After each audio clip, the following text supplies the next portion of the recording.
पाहिजे आणि मग गरीबच तुम्ही राहिला असणार राहणार असणार तर मग तुम्हाला 1,500 रुपये महिना मिळणार, नाहीतर तुम्हाला 1,500 मिळणार नाही.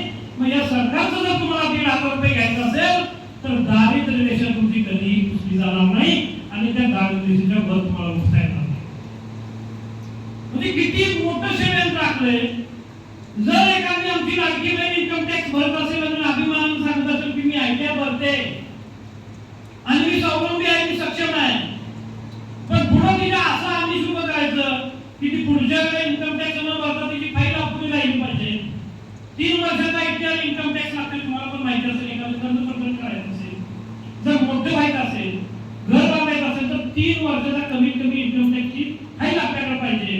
आमची जर एखादी बहीण गेल्या वर्षी भरत असेल, गेल्या 2 वर्षापासून भरत असेल तर तिसऱ्यांदा तिने भरलं नाही पाहिजे. ते 1,500चा आमिष तिला गरिबीकडे घेऊन निघालेला आहे.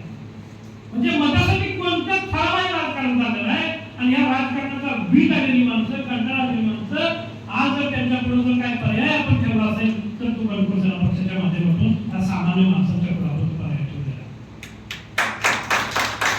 पर्याय संपत नसतो कधीच. आपण लढण्याची तयारी पाहिजे. आज या ठिकाणी जी भाषणं झाली मी सलाम करतो माझ्या टीमला. मला अभिमान आहे.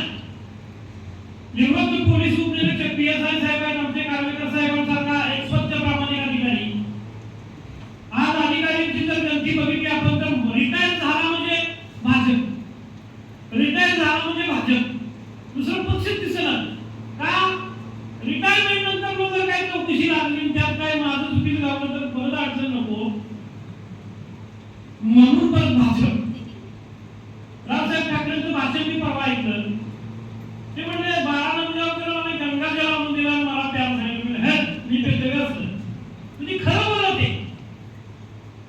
रावसाहेब अजून विस्तृतपणे बोलायचं म्हणजे ती कशी आंघोळी करतात ती त्यांनी दाखवलं आणि तिथलं पाणी आणून गंगा जल म्हणून त्याला म्हणजे असलं काय ही कसली अंधश्रद्धा म्हणते. सडकून काढलं या व्यवस्थेला त्यांनी.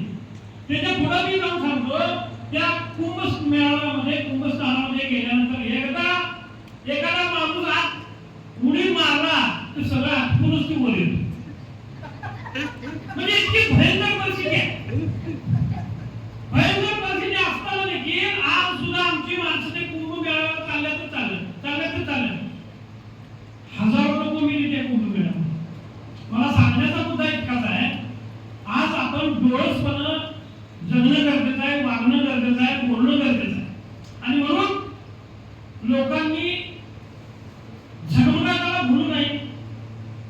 जर कोणता आपला प्रभाव पाडत असेल तर त्या प्रभावाला बळी पडू नये आणि मूळचा जो आपला ढाचा आहे, मूळचा जो आपला विचार तो विचार कधीही कोणत्याही परिस्थितीमध्ये बदलू नये. मी छत्रपती शिवाजी महाराजांच्या काळात तो जरा नेहमी देतोय. डॉक्टर साहेब तो द्यायला नाही, मला त्याचं खूप बरं वाटते. महाराजांच्यासाठी जर तुम्ही प्रत्येक सेनापतीचं नाव घेतलं तर ते मेले आहुती दिली. एखादं स्वराज्य निर्माण जर करायचं असेल, एखादं राज्य निर्माण करायचं असेल तर बलिदान म्हणजे देश असेल की राज्य असेल बलिदान मागतंय आणि काळाला बलिदान मान्य आहे. त्याच पद्धतीनं ज्या त्या वेळेला बलिदान देणारे सेनापती महाराजांच्याकडे होते, मरायला तयार होणारी माणसं त्यांच्याबरोबर होती. म्हणून छत्रपती शिवाजी महाराजांनी स्वराज्य घडवलं. महाराजांच्या पायाची पायधूळ सुद्धा होऊ शकत नाही. महाराजांचे जे सेनापती होते त्यांच्या देखील पायाची पायधूळ आपण होऊ शकत नाही. पण इतिहासाचा दाखला आपण घेतला पाहिजे. इतिहासाकडे आपण बघितलं पाहिजे आणि त्या पद्धतीने आपली वाटचाल असली पाहिजे. मराठी कोणीतरी सांगितलं नाव शिवाजी तुम्ही सांगितलं, भंडारे साहेबांनी सांगितले आयुष्यामध्ये 25 वर्ष चळवळ करतोय.